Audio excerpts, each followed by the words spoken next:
Hello and welcome once again to eXp Labs. I'm Bryon Ellington, Chief Learning Officer for eXp Realty, and I'm joined today by Chris Knighton of Knighton Real Estate Advisors in Golden Horseshoe and Niagara in the West Greater Toronto area.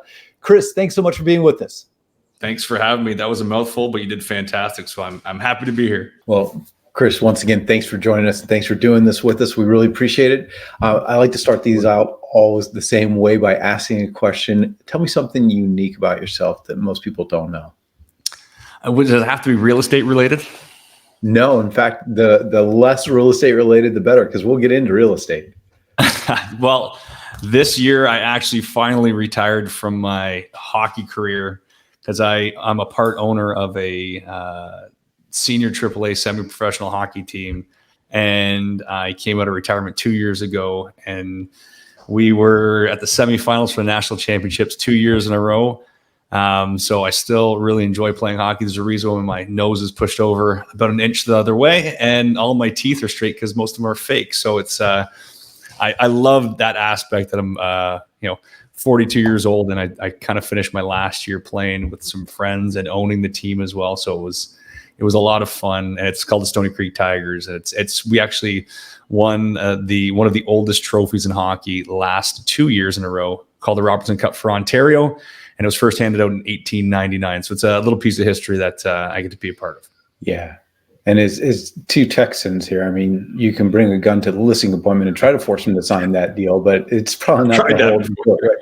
Yeah. So yeah, I agree with you. It's just about getting enough at bats to where that percentage that's going to convert does convert. Right. You know, what's interesting about what you said is I think about the brokerage model. And in my background, in my years with other companies, I worked in franchise companies, right? So traditional brokerages.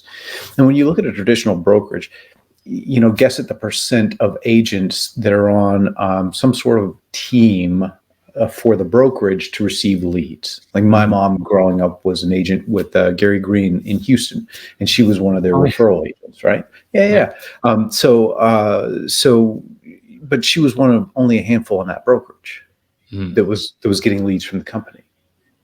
And so when you think about that, why is that? Well, because the brokerage model years ago figured out that if your only value is leads, man, that is a very small margin business, first off, depending upon your cost of acquisition. And also too, when shifts occur, you are so much more vulnerable. Because if those lead sources dry up, what happens to those agents? They're gone. Versus the traditional model in brokerage today, which is to have a very small piece of your brokerage that has those kinds of incoming lead, dedicated SWAT team type agents. But the rest of them, we got to teach them. We got to give them tools and resources. We got to make sure that they know how to go produce deals. And, it's interesting. I don't want to get us into trouble here, regulatory wise, because there is a difference between a broker and a team leader, but there's only a few differences, right? Yeah. The brokerage license and the liability and the legal issues, and then the lease. for most brokers and team leaders, that's where the difference really truly ends. And then it becomes, what's your model for making sure that the agents that are part of your ecosystem are productive, right? So it's interesting that you... There's one way, sort of, I always tell people this way. I get people that have been in the biz a long time. They did great in 2020, 21, and being in 2022. And if it was anything like it was here, everybody was a top producer, right? Our average price point at that point was, I think for February 2022 was 1.3 for listings. Our average price point now is about 750, 800. So it's almost half, right? But everybody was the best agent, whatnot. And now it's not working out. It's like, what happened? I'm like, nothing happened. You didn't happen. There's a Dr. Seuss book, Oh, the Place You'll Go. And he goes, just go right along and you'll start happening too. Well, if you don't start happening while things are changing, you're subject to what's happening out there. So this is a great thing. I always tell people to write down. If you're a new agent, old agent, and if, the whole thing about having a database is very basic, but most people don't follow it. And I put it this way. I said, if you're looking at a conversion ratio on your Mets database, it's 12-1, right? Or 1-12. But if you put a 1-20 ratio on there and you put in 10 people every single week, and you take 2 weeks off, it's 500 people in your very first year. And if you follow our system, we have it called a relationship building square, which we follow a very specific pattern in how we handle and build these relationships with people. If you put 500 people in there and you have a 1 to 20 ratio on conversion on doing a deal, that's 25 deals a year. And most people are having a hard time doing 3 to 6 deals a year in our market anyways. And so when I show people these numbers, it's very, very simple. And you'll say it's simple, not easy. I think it's very, very easy. You just have to do it every single day, especially in a market that's a little bit more maybe difficult to get a deal done. So you're asking, how do we get those people to do so many deals on average? If they follow the system, it's a numbers game, but they have to show up, and then they have to do the same thing day after day after day. But get excited about that, because again, at the end of the day, you're helping more people. Yeah. What was the script and what was the system? Well, my door knocking script is very simple, depending on what I'm going out for. And it's not even so much, so say I'm a door knock because we're going around the neighborhood because we have an open house coming up at 123 Main Street right around the corner for you. Did you get a chance to see that one yet? Your simple thing. No, I didn't get a chance to. Don't worry, I'm not selling. No, that's okay. I'm actually not telling you about that. I'm telling you to invite you to the open house so maybe we can get some feedback. You can see your neighbor's house. And when else do you get a chance to maybe pick your neighbor? Who else can you think of that might be looking to make a move in the neighborhood? Oh, nobody right now, blah, blah. That's awesome. And then this is a trick I use all the time. I'm sorry. I didn't even catch your name. You know Pavlov's dog when you do that? Yeah. 1,000% of the time, people are like, and you just look at him in the eye. Oh, that's right. What's your name? Oh, Steve? Fantastic. Sorry, Steve. What's the last name for you? Perfect. So I've got his name, and I look over, I'm like, oh, you're at 125 Main Street. Awesome. How long you been here for? Asking better questions. What part of the neighborhood did you come in from, or where'd you come in from? Awesome. I'll tell you what I'll do, Steve. If you can't make it the open house, what I'll do is I'll send you a virtual walkthrough of this, and then I'll send you what this sold for. I'll even send you a nice market report for your house, just so you know what's going on in the neighborhood. How's that sound? Perfect. What's the best email for you? And then just give your email. And then it's just very, very simple if you do it with confidence. If you just ask the right questions in the right way, and you actually I want to be able to help this person out. And I don't know if you have this in your MLS system down there, but we can actually set up people on sold searches. So they get spam email that is every week. You can set them on what's sold in your neighborhood. That way, Steve, if that's the guy's name, you know exactly what's going on. You can be the neighborhood expert because you're not just looking at what's out there. You can know exactly what it's sold for. Have the information before everybody else. How's that sound? I know it's pretty fantastic. I have no problem doing that. So every Friday, Steve gets an email with my stupid mug on there, and he's like, "Oh, what's sold in our neighborhood?" So it's spam email that he wants to get, which I don't know if many people are doing, but I know not many people are doing it here. So couple that with that relationship building square, which I can give you my secret if you want me to divulge that. Love it. Yeah. I can give you an example of how it's worked. And when I first moved back to Canada, people got mad at me because I stole their clients. Legit, they're friends. So I would say they probably let you steal them because of their lack of follow-up and follow-through. But go ahead. Yeah, well, I had actually a board complaint on me from somebody who I dealt with their friend, but I'll tell you why that happened, because they chose me. So whether it's an open house, cold call, whatever it is, door knock, say I door knock that person, so I meet them, right? I put them in the database right afterwards. I set aside time for follow-up. And then I follow this relationship building square. If I do it the right way to a T, even though I've just door knocked that person, I call them. Hey, it's Chris Knighton. Thank you so much for taking the time to talk to me. I just want to make sure I had the right number for it. And just confirming your email because I wanted to send that report over to you. And then it's almost like, holy, this guy's here again, right? And if they don't answer the first time, you call back again right afterwards. 90% of the time, people pick up on the second call. So they've seen me in person. They've heard me.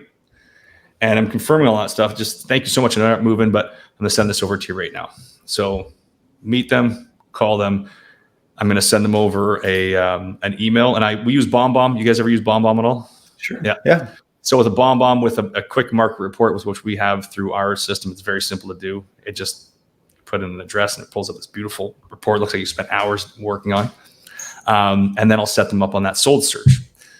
So then they get this email with my face and an item of value, gives them some information. And then every Friday from now on, they're going to get the solds in the neighborhood. I also do an old Brian Buffini thing, the note card, which is I've sent out tens of thousands of those in the last 20 years. So I met them, I called them, they got an email from me. 2-3 days later, they're going to get a note card from me. And I call them on that 6th day and make sure they got everything, and then put them in there for a reminder to call the following week, and then every month and every quarter after that.